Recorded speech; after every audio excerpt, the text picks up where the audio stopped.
ସମ୍ବଲପୁର ନାମରେ ଏକ ସୁନ୍ଦର ଏବଂ ଘଞ୍ଚ ଜଙ୍ଗଲ ଥିଲା। ଜଙ୍ଗଲ ମଧ୍ୟରେ ଏକ ବଡ଼ ଭାଲୁ ବସବାସ କରୁଥିଲା। ସେ ଭାଲୁ ଦେଖିବାକୁ ଭାରି ଶକ୍ତିଶାଳୀ ଓ ଭୟଙ୍କର ଥିଲା ମଧ୍ୟ। କିନ୍ତୁ ତାର ଗୋଟିଏ ଖରାପ ଅଭ୍ୟାସ ଥିଲା। ସେ ବହୁତ ଲୋଭୀ ଥିଲା। ସେ ଖାଦ୍ୟ ଦେଖିଲେ ନିଜକୁ ନିୟନ୍ତ୍ରଣ କରିପାରୁନଥିଲା। ଗୋଟିଏ ଦିନ ସକାଳେ ସେ ଜଙ୍ଗଲରେ ଘୁରୁଥିବା ବେଳେ ପବନରେ କେଉଁଠୁ ଏକ ମିଠା ବାସ୍ନା ଭାସି ଆସିଲା। ସେ ନାକ ଉପରକୁ କରି ବାସ୍ନା ଶୁଙ୍ଘିଲା ଓ କହିଲା, ଏହା ତ ମହୁର ବାସ୍ନା।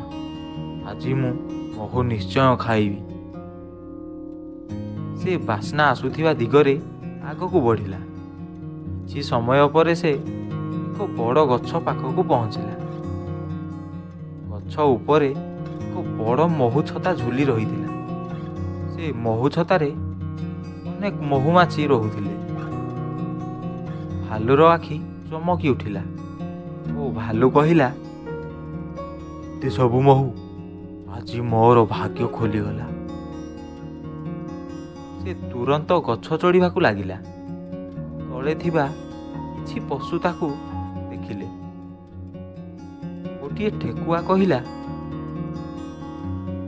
ଆରେ ଭାଲୁ ଭାଇ, ସାବଧାନ, ମହୁମାଛି ମାନେ ଭୟଙ୍କର। କିନ୍ତୁ ଭାଲୁ କିଛି ଶୁଣିଲା ନାହିଁ। ସେ କହିଲା, ମୋତେ କେହି ରଖିପାରିବେ ନାହିଁ। ମୁଁ ଶକ୍ତିଶାଳୀ ଭାଲୁ। ସେ ଧୀରେ ଧୀରେ ଛତା ନିକଟକୁ ପହଞ୍ଚିଲା। ମହୁ ଦେଖି ସେ ନିଜକୁ ରୋକିପାରିଲା ନାହିଁ।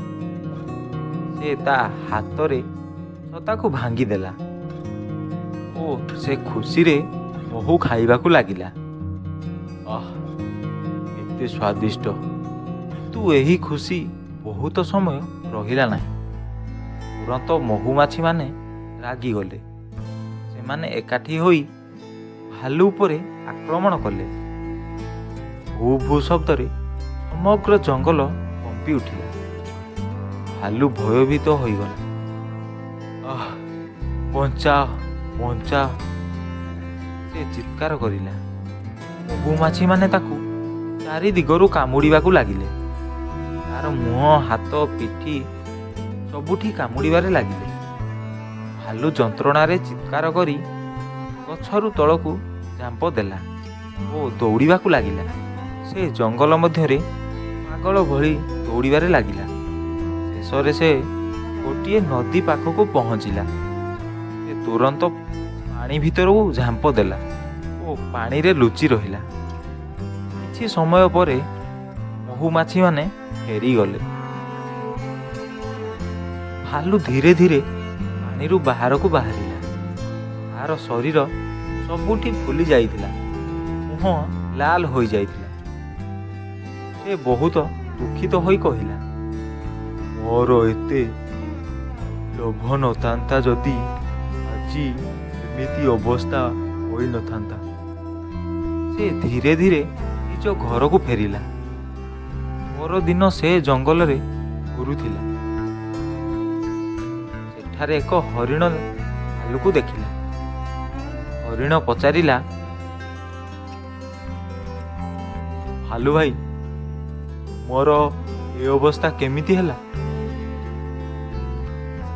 ଭାଲୁ ଲଜ୍ଜାରେ ସବୁ କଥା ହରିଣକୁ କହିଲା। ହରିଣ ହସିକି କହିଲା, ହେ ହେ ହେ, ଲୋଭ ମଣିଷକୁ ନୁହେଁ, ପଶୁକୁ ମଧ୍ୟ ନଷ୍ଟ କରେ। ତୁମେ ଯଦି ଧୈର୍ଯ୍ୟ ଧରିଥାନ୍ତ ତେବେ ତୁମକୁ ମହୁ ମିଳିପାରିଥାନ୍ତା। ଭାଲୁ ପଚାରିଲା, କିପରି? ହରିଣ କହିଲା,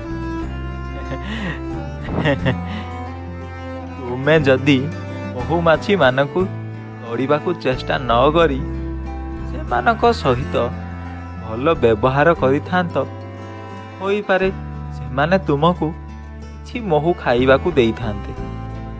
ଭାଲୁ ଆଶ୍ଚର୍ଯ୍ୟ ହେଲା ଓ କହିଲା, ସତରେ? ହରିଣ କହିଲା, ଜଙ୍ଗଲରେ ଶକ୍ତିରୁ ଅଧିକ ବୁଦ୍ଧି କାମ କରେ। ସେହି ଦିନଠାରୁ ଭାଲୁ ନିଜ ଅଭ୍ୟାସ ବଦଳାଇବାକୁ ଭାବିଲା। ସେ ଆଉ ଲୋଭୀ ହେବାକୁ ଚାହିଁଲା ନାହିଁ। କିଛି ଦିନ ପରେ ସେ ପୁଣି ସେଇ ଗଛ ପାଖକୁ ଗଲା।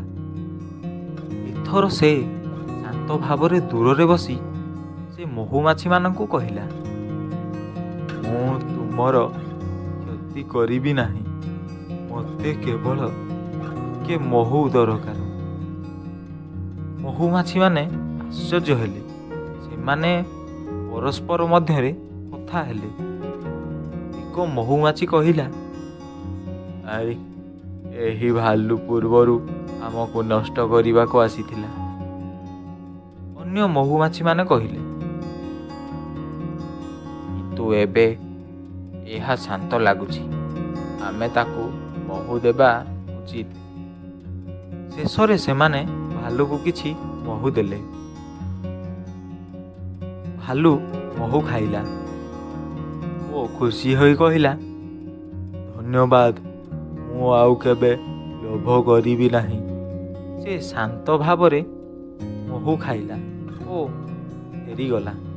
ସେହି ଦିନଠାରୁ ଭାଲୁ ଜଙ୍ଗଲରେ ଏକ ଭଲ ଓ ବୁଦ୍ଧିମାନ ପଶୁ ଭାବରେ ପରିଚିତ ହୋଇଗଲା। ସେ ଅନ୍ୟମାନଙ୍କୁ ମଧ୍ୟ ଶିଖାଇବାକୁ ଲାଗିଲା, ଲୋଭ କରନ୍ତୁ ନାହିଁ, ନହେଲେ ମୋ ପରି ଦୁଃଖ ଭୋଗିବେ।